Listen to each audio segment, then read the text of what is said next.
The kitchen sink had been dripping for 3 weeks.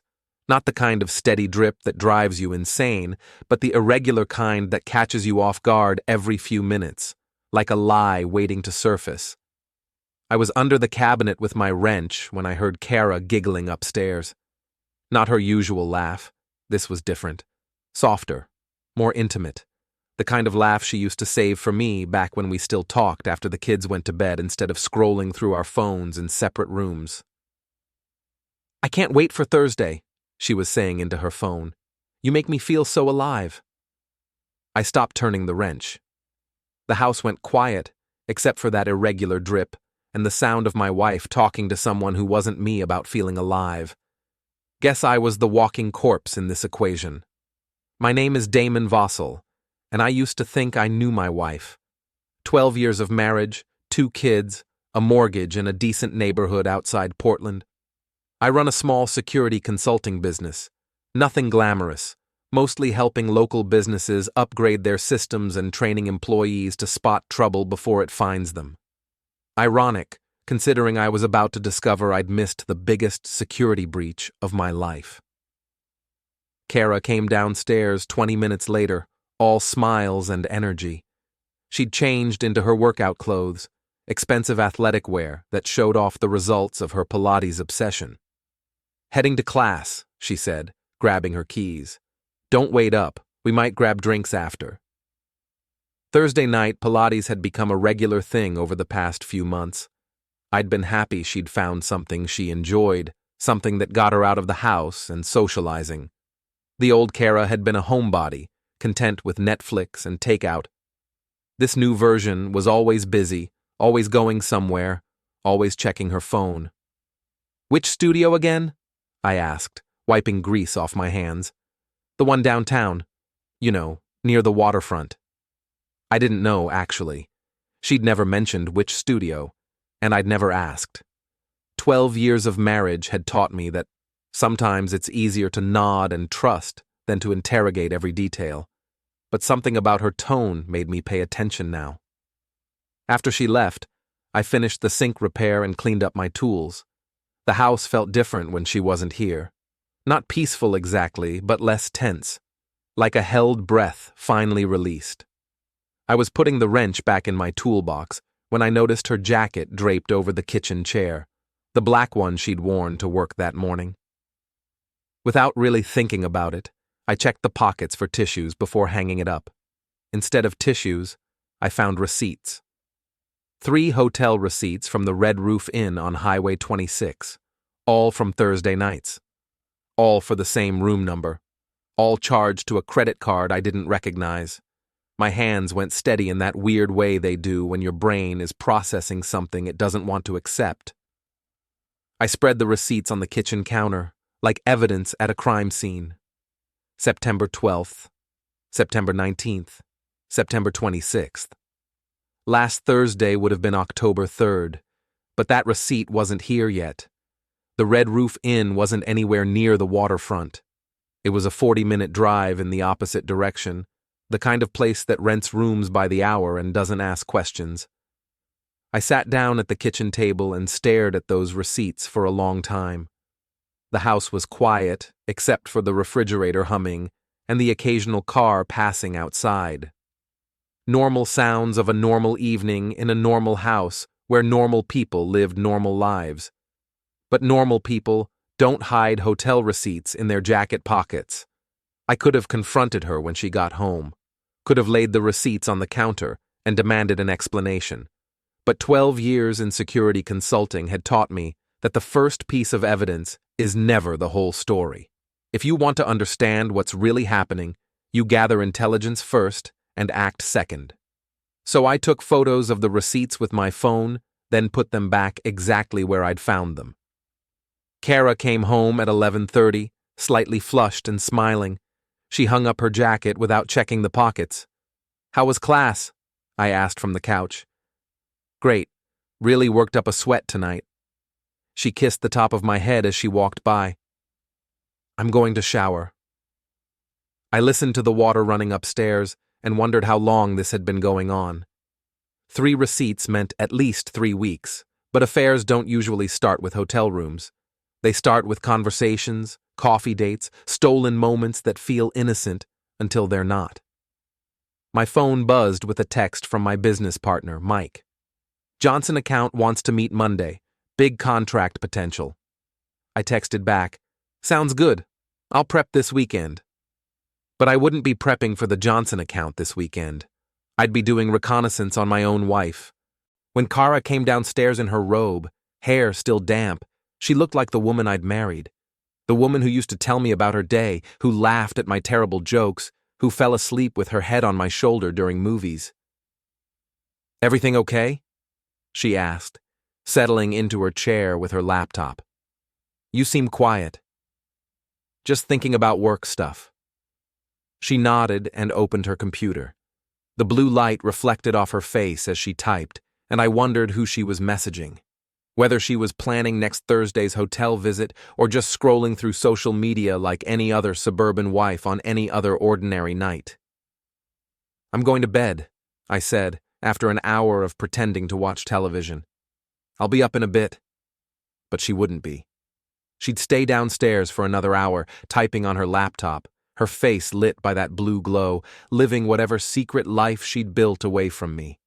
I lay in bed, staring at the ceiling and listening to the sounds of my house, the furnace kicking on, the ice maker dropping cubes, the soft clicking of laptop keys from downstairs. All the familiar sounds of home, except now they felt like evidence of something I didn't understand yet. The hardest part wasn't the betrayal, not yet, anyway. The hardest part was realizing that I'd been living with a stranger for months, maybe longer, and I'd been too comfortable, too trusting, too settled into routine to notice. But I was noticing now. When Kara finally came to bed, I pretended to be asleep. She slipped under the covers without touching me, and within minutes her breathing had settled into the rhythm of sleep. Or the rhythm of someone pretending to sleep. I stared at the dark ceiling and began planning my investigation. Tomorrow, I'd start gathering intelligence. I'd figure out who she was meeting at that hotel, how long it had been going on, and what exactly I was dealing with. Because if there's one thing 12 years in security consulting teaches you, it's that knowledge is power. And right now, Kara had all the knowledge while I had nothing but hotel receipts and suspicions. That was about to change. I must have dozed off sometime before dawn because I woke up to the sound of Kara's alarm. She was already moving around the bedroom, getting ready for work with the efficient energy of someone who had places to be and people to see. Coffee's ready downstairs, she said, not quite meeting my eyes. Thanks. After she left, I sat at the kitchen table with my coffee and those hotel receipts spread out in front of me again. In the morning light, they looked even more damning. 3 Thursday nights. 3 lies about Pilates class. 3 trips to a highway motel with someone who wasn't her husband. My phone rang. Mike's name on the display. You ready for Johnson on Monday? He asked. Actually, I need to take care of some personal business this weekend. Can you handle the prep? Everything all right? Mike had been my partner for 5 years. We'd started the consulting business together after I'd left my previous job, and he knew me well enough to hear the tension in my voice. Just some family stuff I need to sort out. Sure thing. Take all the time you need. I hung up and looked at those receipts again. Family stuff. That was one way to put it. My investigation was about to begin. Friday morning, I drove to the Red Roof Inn instead of my office. The place looked exactly like what it was, a budget motel catering to people who needed privacy more than comfort. 2 stories of faded brick and peeling paint, with a neon sign that flickered even in daylight. The asphalt in the lot was cracked and patched, oil stains marking where countless cars had idled briefly before disappearing again. Curtains hung unevenly behind the windows, some drawn tight, others gaping just enough to hint at movement inside. It was anonymous by design, forgettable, unless you had a reason to remember it. The kind of place that existed on the margins, never quite demanding attention. I parked across the street at a gas station and studied the layout. 36 rooms, parking spaces directly in front of each door, easy access from the highway, the kind of place where you could check in, conduct your business, and leave without anyone paying attention. Traffic hissed past on the road behind me, trucks and commuters flowing steadily towards somewhere more important. From this distance, the motel felt like a stage set, everything visible, nothing revealed. I took mental notes, angles, and sight lines, where shadows fell as clouds passed overhead.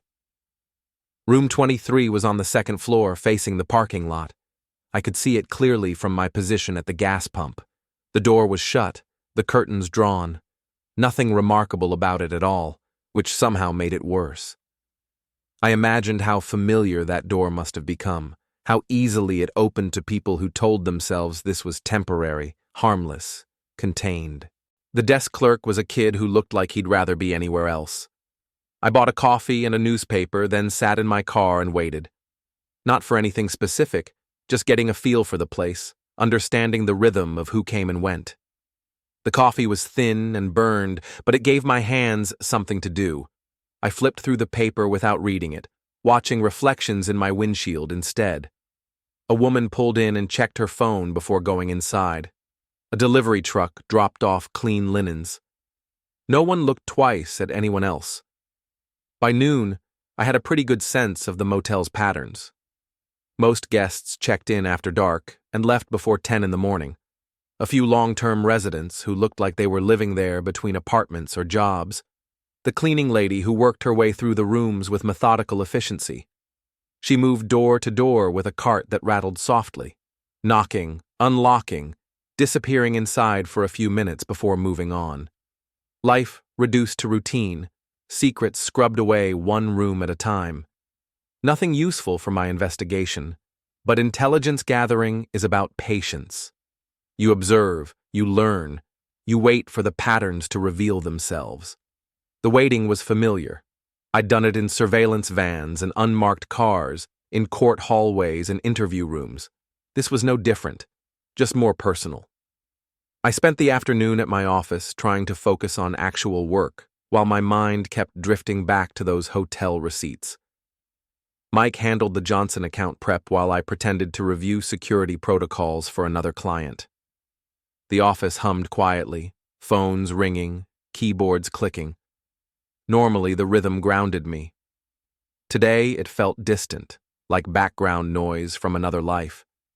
Numbers blurred on the screen as dates and room numbers kept intruding. "You sure you're okay?" Mike asked around 4 o'clock. "You seem distracted. Just tired. Long week." It was close enough to the truth to pass. He didn't push, but I could see the concern in his expression. Mike was a good partner and a better friend. He deserved honesty, but I wasn't ready to share what I'd discovered, not until I understood the full scope of what I was dealing with. That evening, Kara was unusually attentive. She cooked dinner, actually cooked, not just reheated leftovers, and asked about my day with what seemed like genuine interest. The effort felt deliberate, almost rehearsed, as if she were trying to restore a version of us she sensed slipping away. "How's the Johnson account looking?" "Good potential. Mike's handling the preliminary work." "That's great. You've been working so hard lately." I studied her face across the dinner table. She looked sincere, concerned, like a wife who cared about her husband's business success. If I hadn't found those receipts, I would have appreciated her attention. Now it felt like performance. "What about you?" I asked. "How's work?" Kara managed the front office for a dental practice downtown. Steady work, decent pay, nothing that would require evening meetings or overnight travel, nothing that would explain hotel receipts. "Same old routine. Dr. Patterson is thinking about upgrading the appointment system, so I've been researching software options." More performance. Smooth, practiced, believable. How long had she been lying this easily? "And your Pilates classes? Still enjoying them?" Something flickered in her expression, just for a second, but I caught it. "Yeah, they're great, really helping with my flexibility." I bet they were. After dinner, she settled in with her laptop again while I pretended to watch television. But I was actually watching her, studying her behavior with the same attention I'd give to a security assessment. The way she angled the screen away from me, the way she smiled at whatever she was reading, the way she checked her phone every few minutes. All the signs I should have noticed months ago. Saturday morning, I told Kara I was meeting Mike to work on the Johnson proposal. Instead, I drove back to the Red Roof Inn and parked in a different spot, the parking lot of a fast food restaurant with a clear view of the motel. I'd brought coffee, a newspaper, and a camera with a telephoto lens. Professional surveillance equipment from my consulting business, the kind we used for corporate investigations. The irony wasn't lost on me. Hours passed.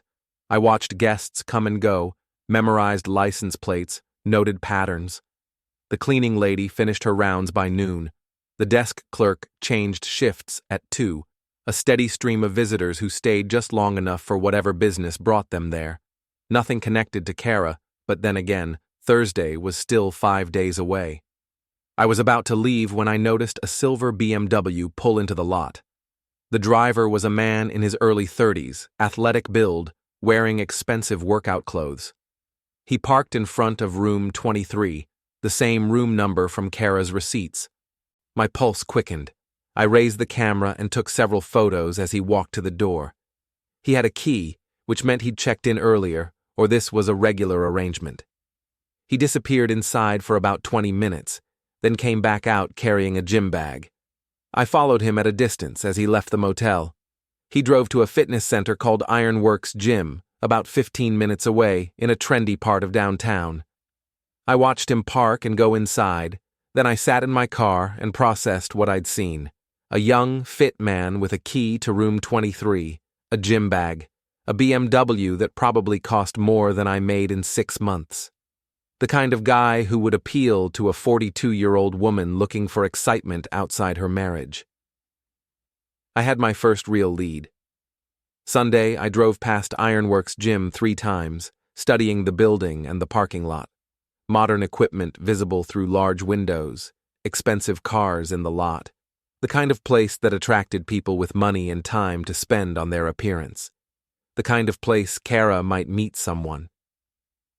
That evening, I was loading the dishwasher when Kara came up behind me and wrapped her arms around my waist. The gesture felt natural, affectionate, like the old days when we still touched each other without thinking about it. "I love you," she said, her cheek pressed against my back. The words hit me like a physical blow. Not because they weren't true, I could hear the sincerity in her voice, but because they made everything more complicated. It would have been easier if she'd fallen out of love with me, if this was about the end of our marriage. But she could love me and betray me at the same time, and somehow that made it worse. "I love you too," I said, because it was true and because I didn't know what else to say. She held me for a long moment, and I wondered if she was feeling guilty about Thursday night, or if she was already planning the next one. Monday morning, I called Ironworks Gym and asked about membership rates and tour times. The receptionist was friendly and enthusiastic, eager to schedule a visit. "We have a special running through the end of the month," she said. "No initiation fee, and the first personal training session is complimentary." "That sounds perfect. When's the earliest I can come in for a tour?" "How about this afternoon? Say 3 o'clock? I agreed and hung up, then stared at my calendar. I was about to join a gym where my wife's lover worked out, possibly where they'd met, definitely where I might encounter him again. The investigation was moving from passive surveillance to active engagement. Mike knocked on my office door. "Ready for Johnson?" I'd completely forgotten about the meeting.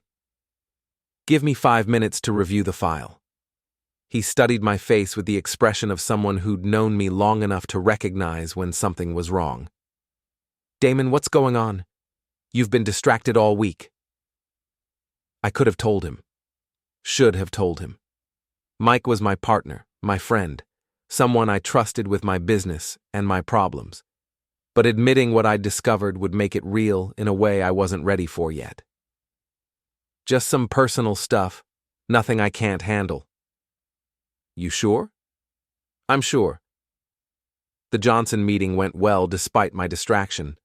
A medium-sized manufacturing company looking to upgrade their entire security infrastructure, the kind of contract that could carry our business for 6 months. They like you, Mike said afterward. Should hear back by Friday. Good. That'll help with the quarterly numbers. But I wasn't thinking about quarterly numbers.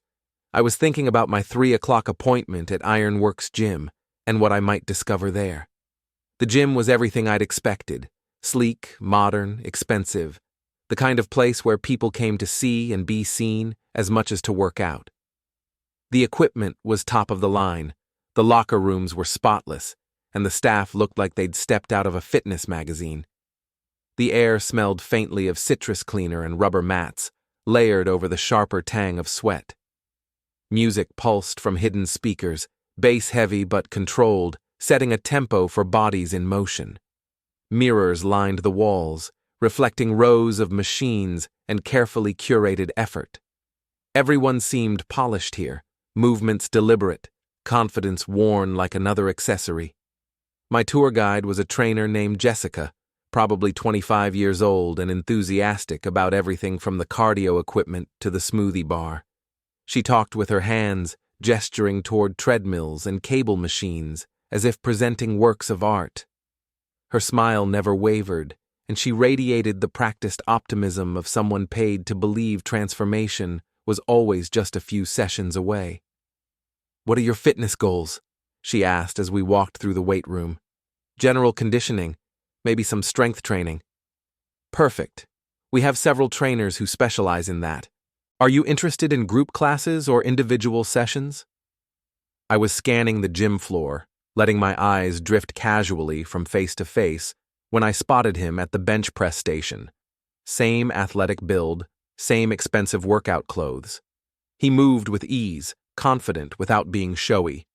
He was spotting for another guy, one hand hovering near the bar, offering encouragement and advice in a low, steady voice. "Individual sessions, I think," I said, not taking my eyes off him. "Great. Let me introduce you to one of our trainers." She led me across the gym floor, weaving between machines and stretching bodies, directly toward the bench press station.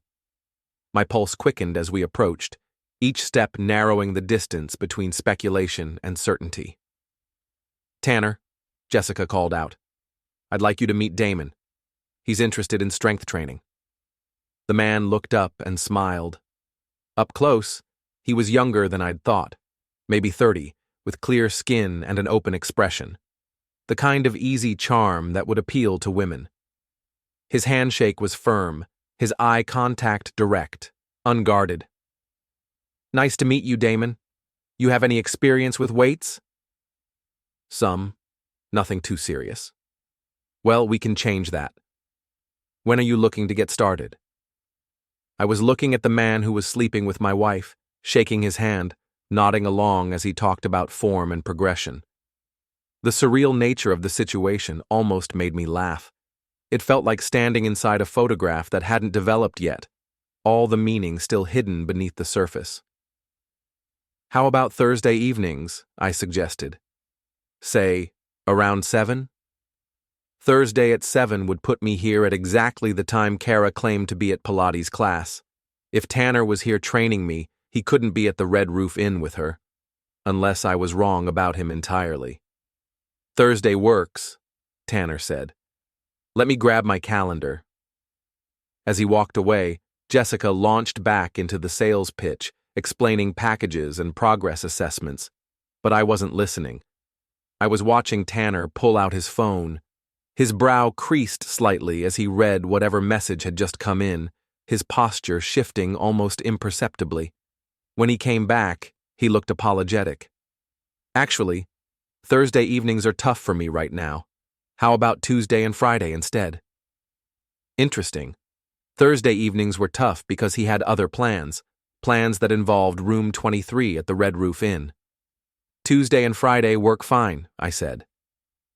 We scheduled my first session for the following Tuesday, and I signed the membership paperwork. The pen felt heavier than it should have in my hand, each signature another quiet commitment to a plan already in motion. As I was leaving, Tanner called after me. "Hey, Damon, what kind of work do you do?" "Security consulting, corporate stuff mostly." He nodded, but I caught something in his expression, a flicker of concern maybe, or curiosity. The kind of look you give someone when you're filing away information for later use. I drove home wondering what he was thinking, and whether my profession had made him nervous. Good. A little nervousness might work in my favor. That evening, Kara asked about my day over dinner. The clink of cutlery against plates filled the brief silence as she waited for my answer. "Anything interesting happen?" "Joined a gym, actually. Ironworks downtown." She paused with her fork halfway to her mouth. "Really? That's great. I know you've been talking about getting back in shape." Had I been talking about that? I couldn't remember, but her reaction was telling. Surprise, maybe a hint of concern that she smoothed over too quickly. "Yeah, figured it was time. Got a trainer and everything. Guy named Tanner." This time, I was sure. Her face went pale for just a second before she recovered, the color draining and then returning as she forced a smile. "That's wonderful. When do you start?" "Tuesday. Should be fun." She smiled and went back to her dinner, but I could see the tension in her shoulders, the way she held herself just a little too rigid. She knew Tanner. The question was how well, and whether my joining the gym would complicate whatever arrangement they had. I was counting on it. Tuesday evening, I walked into Ironworks gym carrying a new workout bag and wearing clothes that made me look like I belonged there. I'd spent the weekend researching fitness routines and watching YouTube videos about proper form. If I was going to infiltrate Tanner's world, I needed to play the part convincingly. He was waiting for me at the front desk, all smiles and professional enthusiasm. "Ready to get started?" he asked. "Absolutely." The first session was basic assessment, testing my current fitness level, discussing goals, learning proper techniques. Tanner was good at his job, patient and encouraging without being condescending. Under different circumstances, I might have actually liked him. "You've got good natural strength," he said, as I finished a set of bench presses. "How long since you worked out regularly?" "College, probably, 20 years ago." "Well, muscle memory is real. Your body remembers more than you think." We worked through basic exercises for an hour. Tanner corrected my form, adjusted weights, kept up a steady stream of conversation that felt natural and unforced. He asked about my work, my family, my interests. All the standard getting-to-know-you questions a trainer might ask a new client. I answered honestly about everything except my real reason for being there. "You married?" he asked during a rest between sets. 12 years, 2 kids." "That's great. Family man. I respect that." The irony was thick enough to choke on. "What about you?" I asked. "Married? Girlfriend?" Something flickered across his expression, too quick to interpret but definitely there. "It's complicated," he said, with a laugh that sounded forced. "You know how it is." Actually, I was beginning to know exactly how it was. After the workout, we scheduled the next session for Friday. As I was leaving, Tanner mentioned that he sometimes grabbed drinks with clients who became friends. "There's a good craft beer place a few blocks from here, the Hop House. Ever been there?" "No, but I'd be interested in checking it out." "Maybe after Friday's session? If you're not in a hurry to get home." I thought about Kara, probably planning her Thursday night Pilates class, while I was here getting to know her lover. "Sounds good," I said. "I'll mention it to my wife." Another flicker in his expression. "Sure. Bring her along if she wants to come." We both knew she wouldn't be coming. Wednesday, I drove past the Hop House during lunch and did reconnaissance. Upscale, casual, craft beer focus, the kind of place where young professionals went to network and socialize.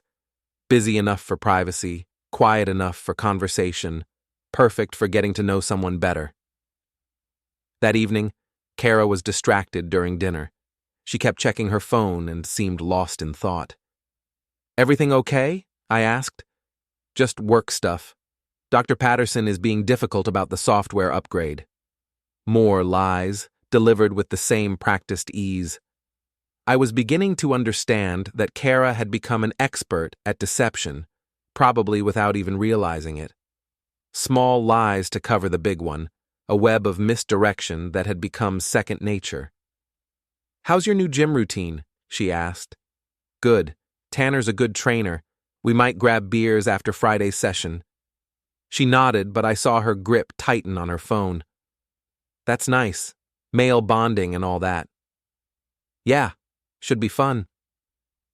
Thursday evening, I told Kara I was meeting Mike for dinner to discuss business. Instead, I parked across from the Red Roof Inn and waited. At 7:15, the silver BMW pulled into the lot. Tanner got out carrying the same gym bag I'd seen before, walked to room 23, and let himself in with a key. At 7:45, Kara's Honda Civic arrived. She parked 3 spaces away from the BMW, looked around nervously, then walked quickly to the same door. I took photos of everything: the cars, the license plates, the timestamps, evidence that would be useful later, when the time came for confrontation. They stayed inside for 2 hours. When they came out, they left separately, Tanner first, then Kara 10 minutes later. No goodbye kiss, no lingering looks, just 2 people trying not to be seen together. Professional discretion, or the guilt of people who knew what they were doing, was wrong. I followed Kara home, staying far enough back to avoid detection. She arrived 20 minutes before I did, giving her time to establish her cover story. "How was Pilates?" I asked when I walked in. "Great workout. Really pushed myself tonight." She'd showered and changed into pajamas, erasing any evidence of where she'd actually been. But I could see the flush in her cheeks, the satisfied exhaustion of someone who'd been thoroughly worked out in ways that had nothing to do with Pilates. "That's good. You seem happier lately, more energetic." "I feel good. The classes are really helping with stress relief." I bet they were. Friday's training session was more intense than Tuesday's. Tanner pushed me harder, testing my limits, building the kind of rapport that comes from shared effort and mutual respect. "You're stronger than you think," he said, as I struggled through a final set of squats. "Most guys your age would have quit by now." "Most guys my age are smarter than me." He laughed. "Maybe. But where's the fun in being smart all the time?" Another ironic statement from a man who was making some very poor choices about where to find his fun. After the workout, we walked to the hop house together. The evening was cool and clear, perfect for sitting outside and talking over craft beer. Tanner seemed relaxed, more open than he'd been at the gym. "So what's corporate security like?" he asked after we'd ordered. "Sounds interesting." "It has its moments. Mostly it's about identifying vulnerabilities before they become problems." "What kind of vulnerabilities?" "All kinds. Physical security, personnel issues, information leaks. You'd be surprised how many problems come from people not paying attention to what's right in front of them." He nodded thoughtfully. "I can see that. People get comfortable, let their guard down." "Exactly. They think they're being careful, but they leave traces everywhere. Credit card receipts, phone records, security cameras. It's almost impossible to keep a secret in the digital age." I watched his face as I said this, looking for any sign that he understood the implications. But he just nodded and took another drink of his beer. The bottle tilted back easily in his hand, the motion relaxed, unguarded. Foam clung briefly to the rim before he wiped it away with his thumb. No flicker of concern, no tightening around the eyes, nothing to suggest the words had landed anywhere deeper than polite conversation. The recorder sat silently beneath the seat, doing its work while he remained blissfully unaware of how carefully I was weighing every reaction. Must be interesting work, though, like being a detective. Sometimes, the key is patience. Gather information, Build a complete picture, then act on what you know rather than what you suspect. I kept my tone conversational, almost reflective, as if I weren't describing the exact process unfolding around him in real time. He nodded along, elbow resting on the table, shoulders loose. Sounds methodical. It has to be. Rush to judgment, and you miss important details. Take your time, and the truth usually reveals itself. He smiled at that, as though it were a philosophy he could appreciate, rather than a warning he should fear. We talked for 2 hours. About work, about life, about the challenges of staying motivated and finding meaning in routine. The bar filled and emptied around us, the low buzz of voices rising and falling as plates clinked and chairs scraped against the floor. Tanner was intelligent, thoughtful, more complex than I'd expected. He listened as much as he spoke, asked questions that weren't perfunctory, seemed genuinely interested in the answers. He talked about growing up in a small town, moving to the city for college, trying to figure out what he wanted to do with his life. His words carried a quiet restlessness, the sense of someone still searching for the right shape to pour himself into. "I never thought I'd end up as a personal trainer," he said, "but I like helping people reach their goals. There's something satisfying about seeing someone get stronger, more confident." "What did you think you'd end up doing?" "Maybe teaching or counseling. Something that involved helping people, but in a different way." He shrugged, smiling faintly, as if amused by the unpredictability of it all. He was likable. That was the hardest part to accept. Under different circumstances, we might have become genuine friends. He had the kind of easy charm and sincere interest in others that made people want to be around him, which probably explained why my wife was sleeping with him. "What about relationships?" I asked as we ordered a second round. "You mentioned it was complicated." His expression grew more serious. The smile faded, replaced by something more guarded, more honest. "Yeah, it's difficult. I'm seeing someone, but the situation isn't ideal." "How so?" He was quiet for a long moment, staring into his beer. The amber liquid rippled slightly as his fingers tightened around the bottle. "She's not exactly available. It's messy." "Married?" He looked up sharply, and I saw something like guilt in his eyes. Not panic, just a flicker of discomfort, quickly masked. "It's complicated," he repeated. "Those situations usually are. Hard to know what the right thing to do is." "Yeah. I care about her. A lot. But I know it can't go anywhere. Not really. She's got responsibilities, commitments, a whole life that doesn't include me." I felt something twist in my chest. Not jealousy exactly, but something more complex. He genuinely cared about Kara. This wasn't just a casual affair or a convenient arrangement. He had feelings for her, which made everything more complicated. "Have you talked to her about it?" "Some. But what's the point? We both know the reality of the situation. She's not going to leave her life for me, and I'm not going to ask her to." "But you keep seeing her." "Yeah." He looked embarrassed. "I know how that sounds. But when you connect with someone, really connect, it's hard to walk away just because the timing is wrong." His honesty caught me off guard. I wanted to hate him. It would have been so much easier if he'd been a predator or a player, someone taking advantage of my wife's midlife crisis for his own entertainment. But he was just a decent guy who'd fallen for a woman who wasn't free to love him back, which made him dangerous in a completely different way. "What about her?" I asked. "How does she feel about the situation?" "I think she's torn. Part of her wants something different, something more exciting than what she has. But she's not the kind of person who makes impulsive decisions. She thinks about consequences, about other people who might get hurt." If only he knew how much thinking she'd been doing. "Sounds like you're both in a difficult position." "We are.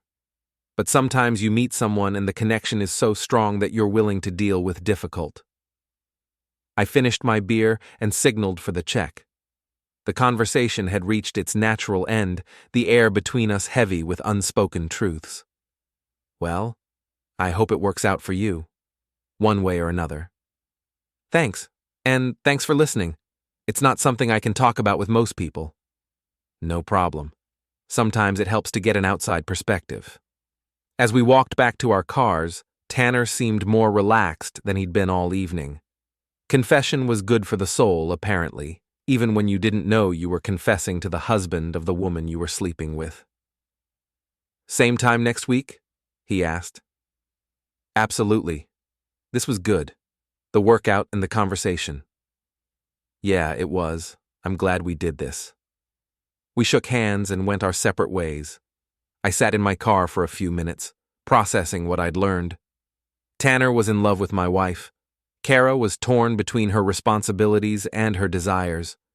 They both knew the affair couldn't last, but neither of them was willing to end it, which meant the decision would have to be made for them.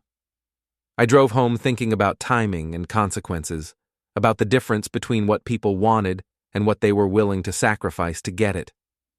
Tanner wanted Kara but wouldn't ask her to leave her marriage. Kara wanted excitement but wasn't ready to abandon her responsibilities. They were both waiting for someone else to make the hard choice. Lucky for them, I was prepared to do exactly that. When I got home, Kara was already in bed, reading with her laptop balanced on her knees. She looked up when I walked in, and I saw something I hadn't noticed before, a kind of wistful sadness, like someone who was happy in the moment but worried about the future. How was your evening with Mike? Good. We covered a lot of ground on the Johnson project. That's great. I know how important that contract is to you. She closed her laptop and set it on the nightstand, then looked at me with an expression I couldn't quite read. Damon? Are we okay? I mean, really okay? The question caught me off guard. What do you mean? I don't know. Sometimes I feel like we're just going through the motions, like we're roommates instead of husband and wife. I sat down on the edge of the bed and looked at her, really looked at her. She was still beautiful, still the woman I'd fallen in love with 15 years ago, but there was something different in her eyes now, something restless and searching. Do you want us to be okay? I asked. Of course I do. You're my husband, the father of my children. I love you. But? She was quiet for a long moment. But sometimes I wonder if love is enough, if we're both just settling for comfortable instead of fighting for something better. I could have told her then, could have laid out everything I knew, demanded explanations, forced the confrontation that was inevitable, but I wasn't ready yet. I still didn't have the complete picture, and incomplete information led to poor decisions. What would something better look like? I asked instead. I don't know. More excitement, maybe. More passion. The feeling that we're building something together instead of just maintaining what we already have. And you don't think we have that? Do you? I considered the question seriously. When was the last time we'd been excited about something together? When had we last made plans that went beyond the next weekend or the next month? When had we stopped dreaming about the future and started just managing the present? Maybe we could work on that, I said. Maybe we could. She reached over and took my hand, and for a moment it felt like the old days, when touching each other was natural and easy. I do love you, Damon. Whatever else happens, I want you to know that. I love you too. And I did. That was the hardest part of all this. I loved her, and she loved me, and we were both about to lose everything because love wasn't enough to overcome the choices she'd made. She fell asleep, holding my hand, but I lay awake for hours thinking about consequences and timing, about the difference between what people said they wanted and what they actually chose. By morning, I'd made my decision about how to proceed. The intelligence-gathering phase was almost complete. Soon, it would be time to move to the next stage of the operation, the confrontation stage. But first, I had one more piece of evidence to collect, the most important piece of all. Saturday morning, I told Kara I was going to the office to catch up on paperwork. Instead, I drove to a electronics store and bought a small digital recorder, the kind private investigators use for documenting conversations. High-quality audio, voice-activated, nearly invisible when properly placed. I stood at the glass counter longer than necessary, pretending to compare models while my reflection stared back at me from the display case.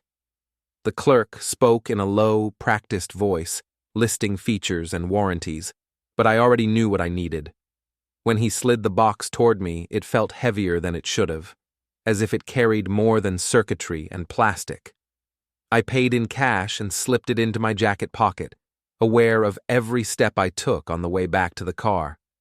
The kind of device that could capture evidence that would hold up in court. I spent the afternoon at my actual office, preparing for what came next. I downloaded the photos from Thursday night at the Red Roof Inn, printed copies, organized them chronologically. I created a timeline of Kara's lies about Pilates class, cross-referenced with Tanner's schedule at the gym. The printer hummed steadily as page after page slid out, glossy images stacking neatly on my desk. Dates, timestamps, locations, each detail fit together with an almost mechanical precision. I pinned everything to a corkboard, stepping back to take it in, the way I used to on cases that were already decided but still needed to be proven. The evidence was overwhelming, but it was all circumstantial. Photos of them entering the same hotel room, records of lies and deception, testimony from a husband who had every reason to be biased. A good lawyer could create reasonable doubt, suggest alternative explanations. I could already hear the arguments. Coincidence, misunderstanding, jealousy. The familiar frustration settled in, the knowledge that truth and proof were not always the same thing. But audio recordings of them together would be different. Conversations about their relationship, their feelings, their plans for the future. Evidence that couldn't be explained away or dismissed as coincidence. I turned the recorder over in my hands, imagining it quietly doing its job while people spoke freely, unaware. Words had a way of betraying intentions when people thought no one was listening. I needed them to talk, and I needed to be there to record it. Sunday evening, I called Tanner's cell phone. "Hey, it's Damon from the gym. Hope you don't mind me calling." "Not at all. What's up?" "I was wondering if you wanted to grab dinner this week. Tuesday, maybe? That new steakhouse downtown." "Dinner sounds great, but Tuesday's tough for me. How about Wednesday?" Interesting. Tuesday was one of our regular training sessions, but he was suggesting dinner on Wednesday instead, which meant he had other plans on Tuesday evening. "Wednesday works? 7 o'clock? Perfect. I'm looking forward to it." After I hung up, I sat in my home office and studied the calendar. Tuesday had become another pattern. Kara had started staying late at work on Tuesdays, claiming Dr. Patterson needed help with inventory and scheduling. The dates lined up too neatly to ignore, little red flags scattered across the weeks. I was beginning to suspect Tuesday was the new Thursday. Monday morning, I installed the digital recorder in my car, hidden under the passenger seat with the microphone positioned to capture clear audio from both front seats. I tested it several times, adjusting the sensitivity and checking the battery life. I sat in the driver's seat with the engine off, speaking normally, then, in a whisper, listening to the playback through earbuds. Every word came through sharp and clean.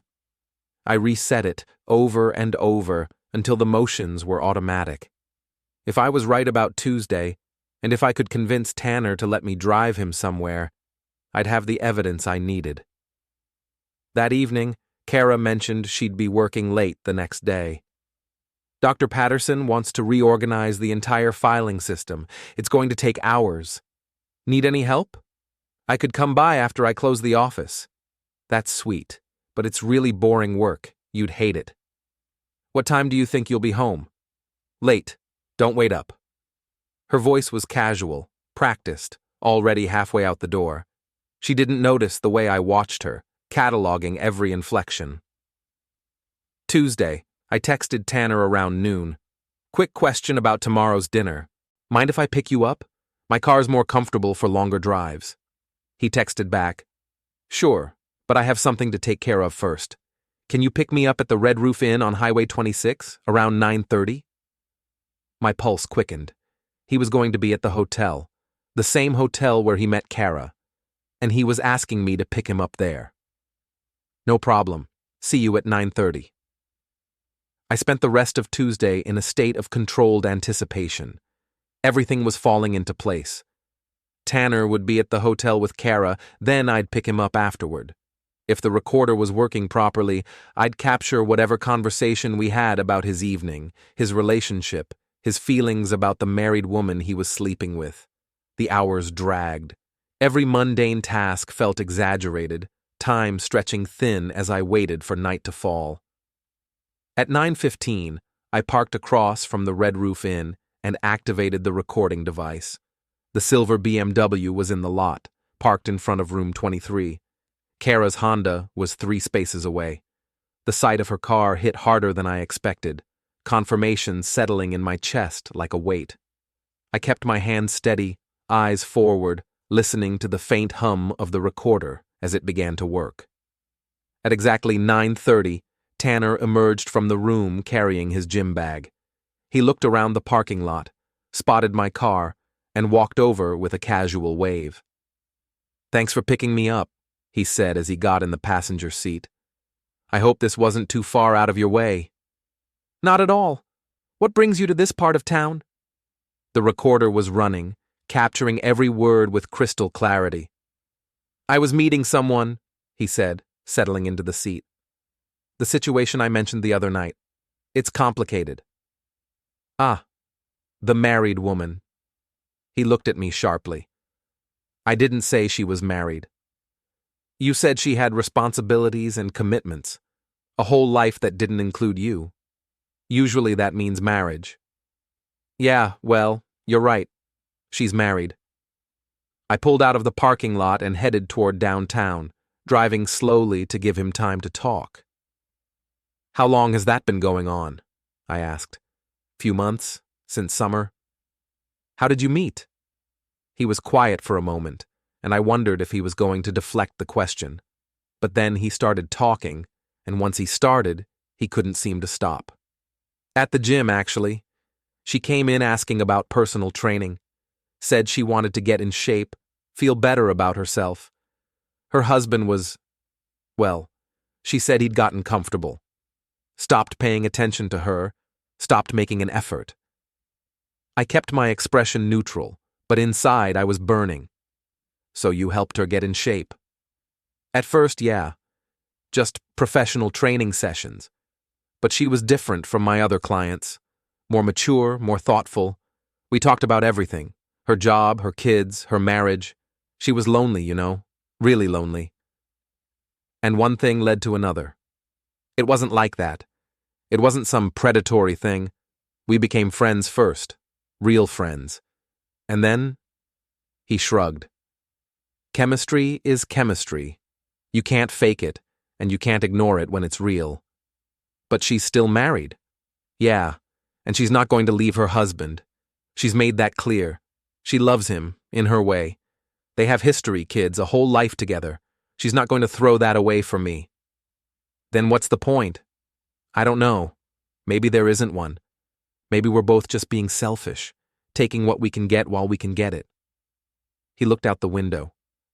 "But when you connect with someone the way we've connected, it's hard to walk away just because the situation isn't ideal." "What does she say about it?" "She's conflicted. Guilty, but not guilty enough to stop.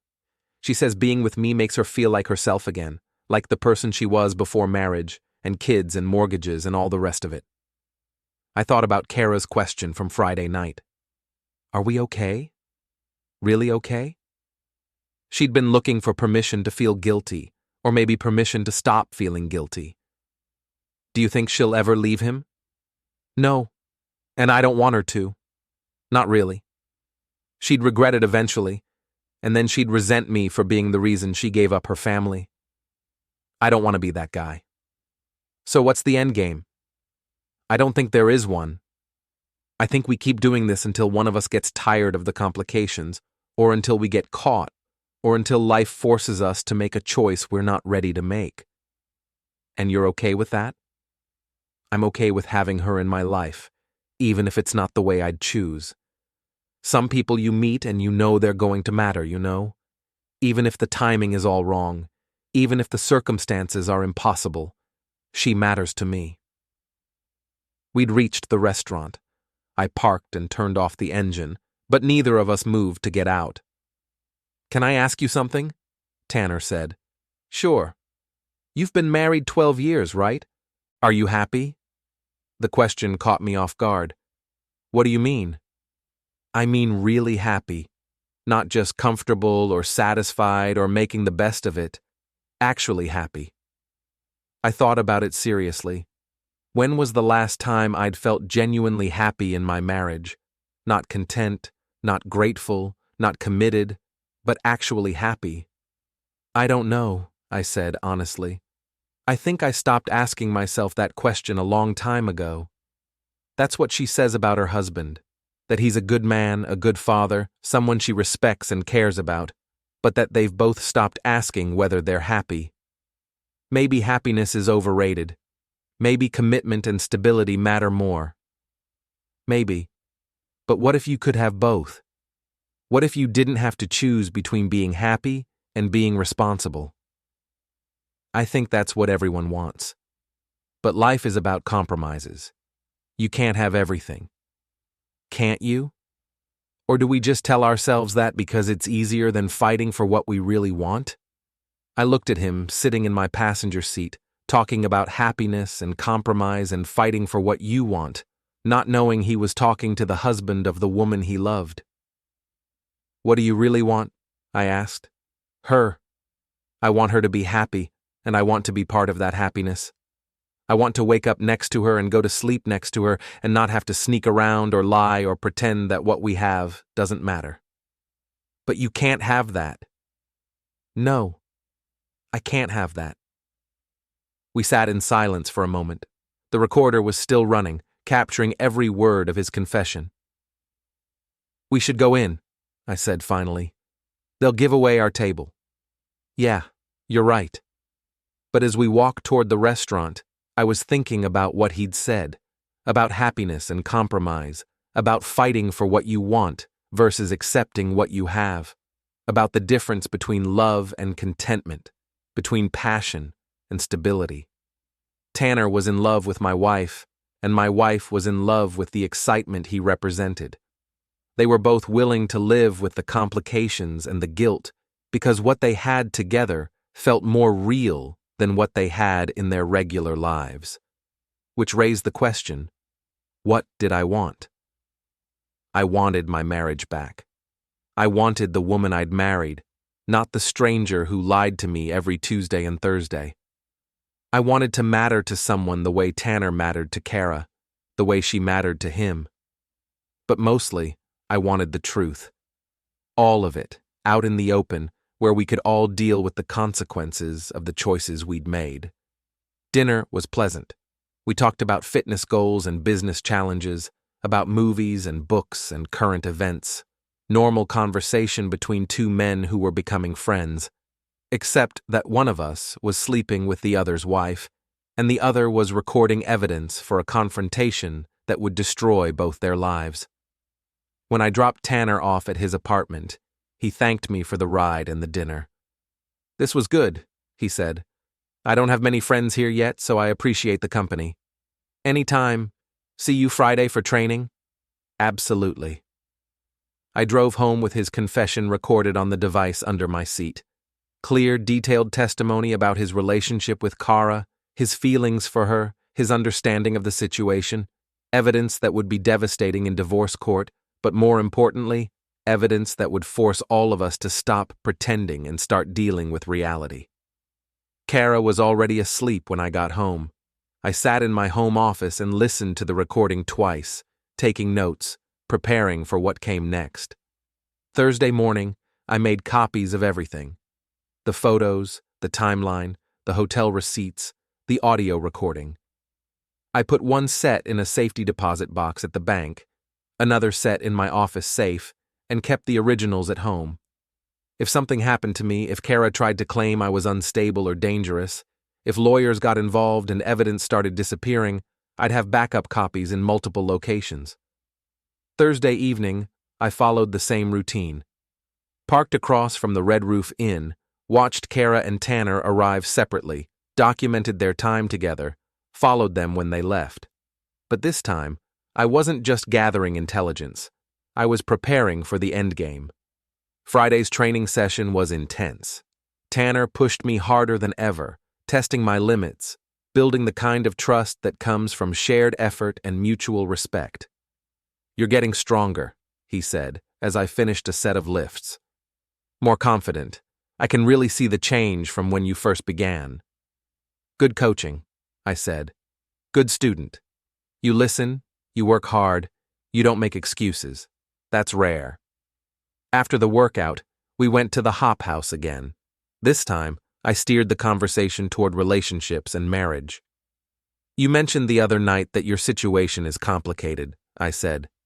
"How are you handling that?" "Day by day. It's not easy, but nothing worthwhile ever is." "Have you thought about telling her husband?" He looked up sharply. "What?" "I mean, if she's as unhappy as you say, maybe he deserves to know. Maybe it would force them to deal with their problems instead of just ignoring them." "That's not my decision to make, and it's not about him. It's about her and what she needs." "But he's part of the equation, isn't he? Her marriage, her commitments, her responsibilities, he's connected to all of that." "Yeah, but..." "Look, I've never met the guy, but from what she tells me, he's a good person. He doesn't deserve to be hurt just because his wife fell in love with someone else."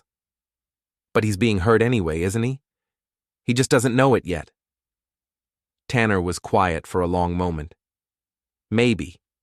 But ignorance might be kinder than the truth." "Do you really believe that?" "I don't know what I believe anymore. I just know that I care about her, and I don't want to be the reason her life falls apart." "What if her life is already falling apart? What if the lies and the guilt and the sneaking around are destroying her marriage anyway, just more slowly? Then that's something she and her husband need to figure out together." "But how can they figure it out if he doesn't know what's really going on?" He finished his beer and signaled for another. "Why are you asking me this? Are you thinking about cheating on your wife?" "No, but I've been thinking about marriage lately, about what happens when people stop being honest with each other." "It's complicated." "Everything's complicated. That doesn't mean we get to avoid making hard choices." "What would you do if you were in my situation?"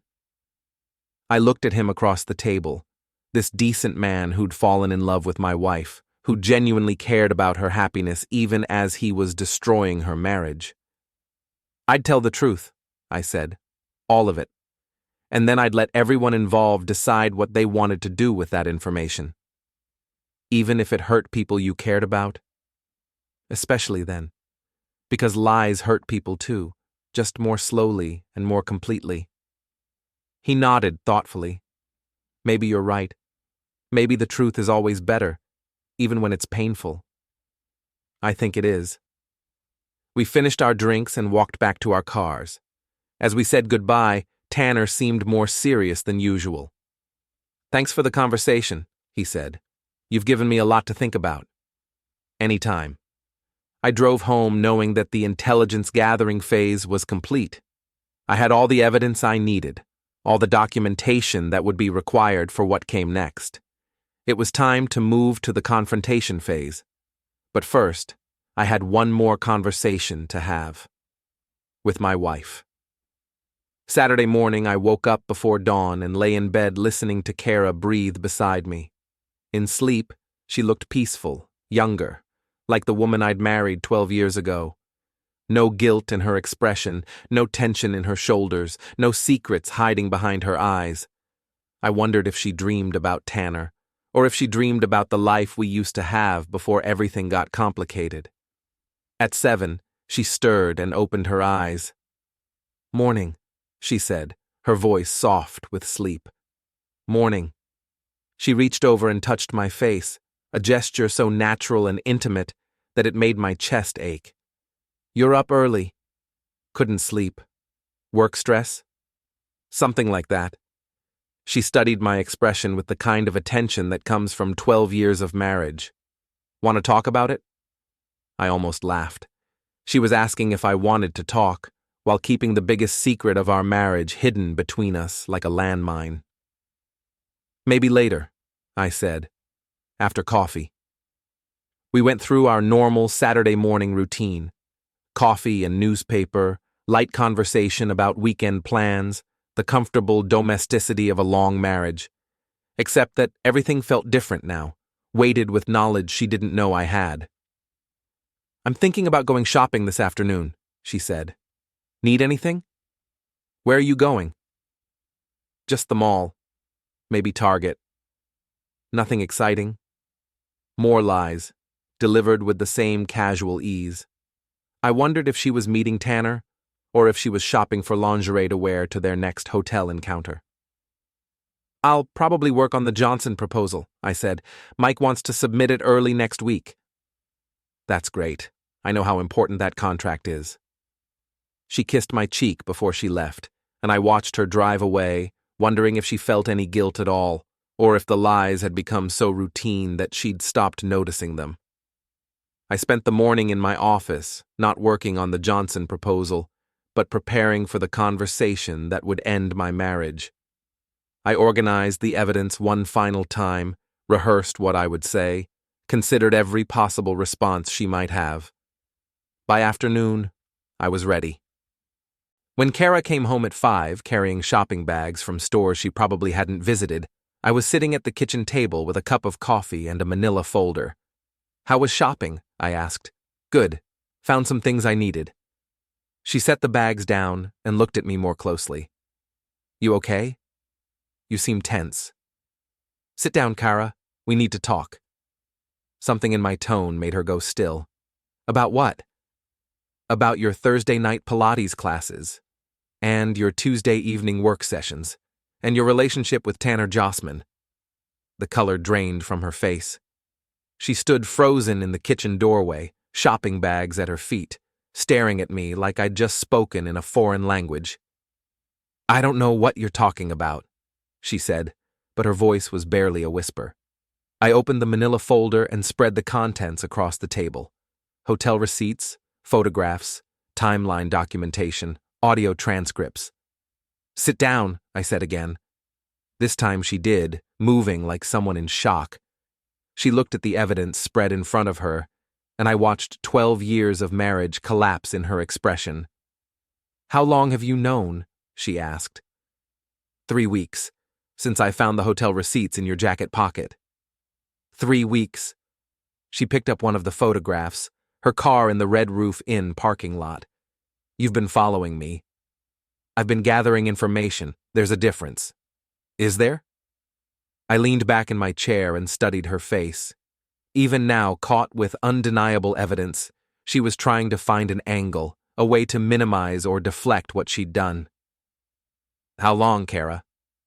How long what? How long have you been sleeping with him? She closed her eyes. Since July. 4 months. Yes. How did it start? Does it matter? It matters to me. She was quiet for a long moment, staring at the photographs. I joined the gym. He was my trainer. We talked. He listened. You and I, we'd stopped listening to each other. So this is my fault? No. Yes. I don't know. She looked up at me with tears in her eyes. We'd stopped connecting, Damon. We were like roommates, not husband and wife, going through the motions but not really living. And Tanner made you feel alive. Yes. The way I used to. The way we used to make each other feel, before we got so comfortable that we stopped trying. I reached into the folder and pulled out the audio transcripts. He's in love with you. She read the first few lines and started crying. You recorded him? He thinks you're going to stay with me. He thinks you love me too much to leave. I do love you. But you love him too. It's different. What I feel for him is different from what I feel for you. How? With him, I feel like myself again. Like the person I was before marriage and kids and mortgages and all the responsibilities that make you forget who you used to be. And with me? With you, I feel safe, comfortable, like I'm part of something bigger than myself, but not alive. Not the way I do with him. I gathered the papers and put them back in the folder. So what now? I don't know. That's not good enough, Kara. We can't keep pretending this isn't happening. What do you want me to say? I want you to tell me what you want. Not what you think you should want, not what's practical or responsible or safe. What do you actually want? She was quiet for a long time. Outside, I could hear kids playing in the neighborhood, the normal sounds of a Saturday afternoon in suburbia. I want both, she said finally. I want the excitement and passion I have with him, and I want the security and history I have with you. I want to feel alive and safe at the same time. You can't have both. I know. So choose. It's not that simple. It is that simple. You choose him or you choose me, but you don't get to keep lying to both of us while you figure it out. She looked at me with an expression I'd never seen before, desperate, cornered, like someone who'd run out of options. What if I choose wrong? Then you choose wrong, but at least you choose honestly. And if I choose him? Then we get divorced. We sell the house, split our assets, work out custody arrangements. We tell the kids that sometimes people grow apart, and we do our best to minimize the damage. And if I choose you? Then you end it with him, completely. No contact, no goodbyes, no gradual transition. You change gyms, change your routines, change whatever you need to change to make sure you never see him again. That seems cruel. Crueler than what you've been doing to both of us? She didn't have an answer for that. How much time do I have? She asked. Tonight. You decide tonight. That's not enough time. You've had 4 months to think about this, Kara. You just didn't know you were on a deadline. She stood up and walked to the window, looking out at our neighborhood, our life, everything she'd be giving up if she chose Tanner. Do you hate me? She asked without turning around. No. Are you angry? Yes. But not the way you think. What do you mean? I'm angry that you didn't trust me enough to tell me you were unhappy. I'm angry that you chose to have an affair instead of working on our marriage. I'm angry that you made me into the comfortable, safe option while you got your excitement somewhere else. I didn't mean for it to happen, but you didn't stop it from happening either. She turned around and looked at me. If I choose you, can you forgive me? Eventually. Can you trust me again? I don't know. Can we be happy together? I don't know that either. Then why would you want me to choose you? It was a fair question. Why would I want to stay married to someone who'd betrayed me, who'd found love and passion with someone else, who'd spent 4 months lying to my face? Because I still love you, I said. And because I think we could build something better than what we had before, if we're both willing to work at it. What if we can't? Then at least we'll know we tried. She came back to the table and sat down across from me. What about Tanner? What about him? He doesn't know you know. He doesn't know you're my husband. Actually, he does. Her face went white. What? I told him. Yesterday. Well, I showed him our wedding album. You what? I befriended him, Kara.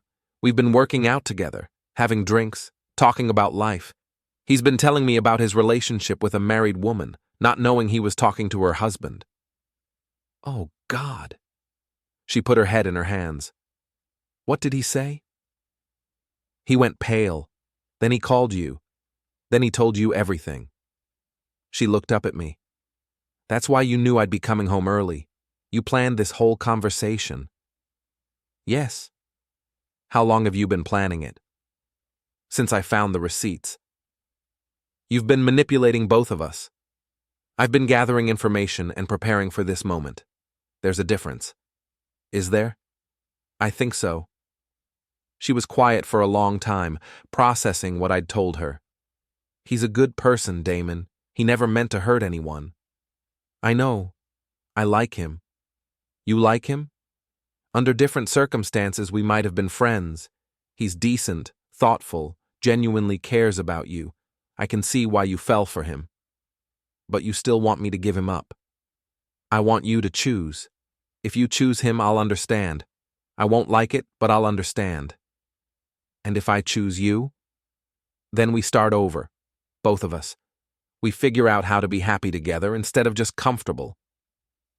She stood up again and walked to the kitchen counter, leaning against it with her back to me. I need some time to think. You have until tonight. What happens tonight? Tonight, I'm going to call Tanner and tell him to meet us here. The three of us are going to sit down and have an honest conversation about what happens next. All three of us? All three of us. No more secrets, no more lies, no more sneaking around. We're going to put everything on the table and figure out how to move forward. What if I'm not ready? Then you're not ready. But the conversation happens anyway. She turned around and looked at me with something like admiration. You've thought of everything, haven't you? I've tried to. This is what you do for work.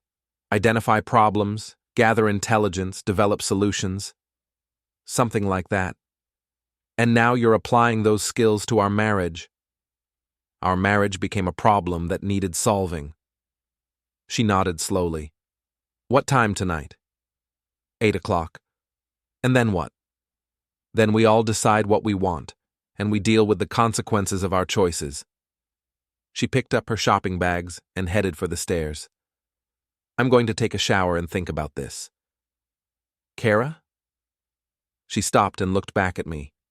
Whatever you decide, I want you to know that I don't regret our marriage. Even with everything that's happened, I don't regret loving you. Tears started running down her face. I don't regret it either. After she went upstairs, I sat at the kitchen table and called Tanner's cell phone. Hey, Damon, what's up? I need you to come over tonight, 8 o'clock. There's something we need to discuss. What kind of something? The kind that involves you, me, and my wife. There was a long silence. She told you. Actually, I already knew. I've known for 3 weeks. Jesus, how? That's a long story. Can you be here at 8? Yeah, I'll be there. Good. We'll see you then. I hung up and sat in my quiet house, listening to the shower running upstairs and thinking about the conversation that would happen in a few hours. 3 people who'd gotten tangled up in love and lies and the complicated business of trying to be happy. By 9 o'clock tonight, everything would be different.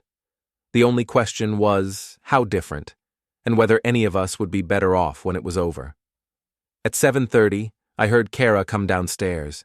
She'd changed into jeans and a sweater, casual clothes that made her look younger and more vulnerable. She sat down across from me at the kitchen table without saying anything. Have you decided? I asked. I think so. And? I want to choose you, but I don't know if I can give him up. Those are contradictory statements. I know. The doorbell rang at exactly 8 o'clock. Kara looked at me with panic in her eyes. I can't do this. Yes, you can. I walked to the front door and opened it. Tanner stood on my porch looking like he was facing a firing squad. Come in, I said. He followed me to the kitchen, where Kara was sitting with her hands folded on the table. She looked up when we walked in, and the expression that passed between them was so intimate and painful that I had to look away. Sit down, I said to Tanner. He sat down across from Kara, and I took the chair at the head of the table. The 3 of us formed a triangle of tension and unresolved emotion. So, I said, here we are. Nobody spoke for a long moment. Finally, Tanner cleared his throat. I want you to know that I never meant for this to happen. I never meant to hurt anyone. I know, I said, but it happened anyway. Yeah, it happened anyway. I looked at Kara. Do you want to tell him what you've decided, or should I? She met my eyes, then looked at Tanner. I've decided to stay with my husband. Tanner's face crumpled like I'd hit him. Kara, I'm sorry. I'm so sorry. But I can't leave my family. I can't give up everything I've built with Damon. But what about us? What about what we have together? What we have is beautiful, but it's not enough. It can't be enough. Tanner looked at me. Did you make her choose? Yes. That's not fair. Neither is sleeping with someone else's wife. He had no answer for that.